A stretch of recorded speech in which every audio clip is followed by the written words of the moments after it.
مزار پہ حاضری کے طریقہ اعلیٰ حضرت نے بتایا کہ 4 ہاتھ دوری پہ کھڑا رہیں اور فاتحہ پڑھیں اور ان کے وسیلے سے اپنے لیے دعا کریں، اور جو قرآن پڑھیں اس کا ثواب ان کی روح کو پہنچائیں، اور ان کے وسیلے سے رب سے دعا کر کے واپس پلٹ جائیں۔ قبر کو ہاتھ نہ لگائیں، یہ گندا ہاتھ جو ظلم سے بھرا ہوا ہے اس پاکیزہ قبر کو نہ لگائیں۔ یہ گندی زبان جو 24 گھنٹے میں کتنے بار جھوٹ بولتی ہے، کتنی غیبت کرتی ہے، کتنی چغلخوری کرتی ہے، کتنی فضول بکتی ہے، اس گندی زبان کو اس قبر سے مت لگا۔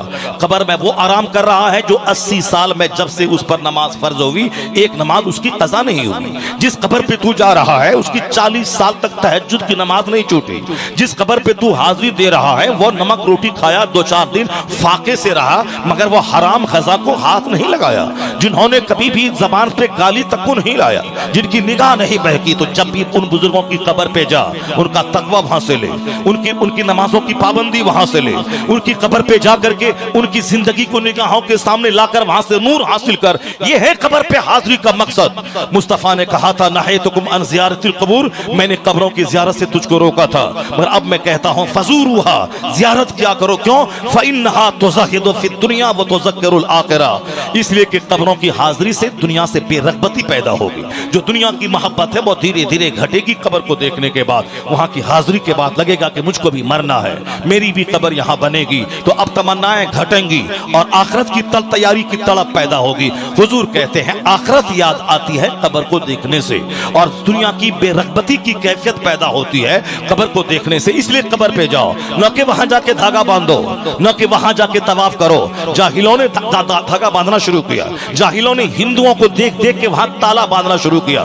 جس طرح ہندو لوگ درختوں پہ تالا باندھتے ہیں، وہاں صاف کپڑوں کے چترے باندھتے ہیں، دیکھے ہوں گے بہت سارے درختوں میں کپڑوں کے چترے لٹکے ہوئے رہتے ہیں، وہاں تالا لگا رہتا ہے۔ اسی طرح کا تالا لوگوں نے اب درگاہوں میں باندھنا شروع کر دیا، اسی طرح کے کپڑے لوگوں نے درگاہوں میں باندھنا شروع کیا۔ وہ درگاہ اسی لیے اللہ کے ولی وہاں ہیں تاکہ میں وہاں جاؤں تو یہ دیکھوں کہ 40 برس عشاء کے وضو سے فجر پڑھا تو کم سے کم میں تو اس وضو سے وہ نہیں پڑھ سکتا ہوں، تو کم سے کم عشاء کے وضو سے عشاء پڑھ لوں، فجر کی وجہ سے فجر پڑھ لوں، اب پوری رات میں 8 گھنٹے کی گہری نیند لے لوں، کم سے کم ہر نماز کو اس کے وقتوں پہ تو ادا کر لوں۔ یہ وہاں سے اسپرٹ ملتا ہے، مگر ہم نے اس کو دنیا کے حاصل کرنے کا ذریعہ بنا دیا، وہاں دھاگا باندھنا شروع کیا۔ کس نے اس دھاگے کی بدعت کے خلاف زبان کھولی؟ کس نے اس تالے کی بدعت کے خلاف زبان کھولی؟ کس نے اس مزارات کے طواف کے خلاف انہوں نے قلم چلایا؟ کس نے مزارات کے سجدے کے خلاف قدم چلایا؟ بدتمیز ہیں وہ جو اعلیٰ حضرت کے خلاف ان کو مجدد البدعات کہتے ہیں۔ وہ نہیں جانتا، وہ تعصب میں بولتا ہے، وہ حسد میں بولتا ہے، وہ جلن کی وجہ سے بولتا ہے۔ جس طرح اجمیر کا مجاور حسد میں بولتا ہے، تعصب میں بولتا ہے کہ رضا کا سلام یہاں نہیں پڑھا جائے گا، کیونکہ وہ جانتا ہے ان کے پاؤں میں جو بیڑیاں ہیں وہ مسلک اہل سنت میں وہ حرام ہے۔ اگر رضا کا مسلک وہاں پہنچ گیا تو پھر اس کو بیڑیاں کھولنا پڑیں گی۔ اسے معلوم ہے کہ رضا کا مسلک وہاں پہنچ گیا تو پھر اس کو بہت سارے خرافات کو چھوڑنا پڑے گا، اسے معلوم ہے۔ لیکن اگر اس کا دل زندہ ہے تو وہ کبھی سلام پڑھنے والے کو وہ کھدیڑ کے مارے گا نہیں۔ خواجہ غریب نواز ہندوستان کا اصلی بادشاہ ہے، دہلی کا بادشاہ نقلی ہے، اور اجمیر کا سلطان وہ اصلی بادشاہ ہے جو 800 سال سے ہندوستان پہ شاسن کر رہا ہے۔ دہلی کا نقلی بادشاہ عدلتا بدلتا رہتا ہے۔ آزادی ہندوستان کے بعد سب سے پہلا بادشاہ پنڈت جواہر لال نہرو بنا، بدل گیا۔ گلزاری لال نندا اس کے بعد بنا، وہ بدل گیا۔ مورارجی دیسائی بنے، وہ بدل گئے۔ اندرا گاندھی بنی، وہ بدل گئے۔ اس کا بیٹا راجی بنا، وہ بدل گیا۔ پی وی نرسمہا راؤ آئے، وہ بدل گئے۔ اٹل بہاری واجپئی آئے، وہ بدل گئے۔ چندر شیکھر آئے، وہ بدل گئے۔ یہ سب بدلیں گے، جو آج ہے وہ بھی بدلیں گے۔ تو دہلی کا بادشاہ بدلتا رہے گا اور اجمیر کا بادشاہ قیامت تک نہیں بدلے گا۔ وہ اجمیر کا سلطان ہے، قیامت تک نہیں بدلے گا، وہ اصلی بادشاہ ہے۔ وہ اجمیر میں وہ قیام پذیر ہیں۔ اس کے جو مجاور ہیں وہاں، ان کو یہ سمجھنا چاہیے کہ ہندوستان غریب نواز کا ہے۔ یہاں قیامت تک جب تک مدرسہ رہے گا، مسجدوں کی دیواریں رہیں گی، چہرے پہ داڑھیاں چمکیں گی، سروں پہ ٹوپیاں رہیں گی، احسان اسی داعی اسلام کا رہے گا، اسی داعی اسلام کا رہے گا جنہوں نے ہندوستان میں اسلام کی زبردست دعوت دی۔ 90 لاکھ کفار و مشرکین کے خالی سینے میں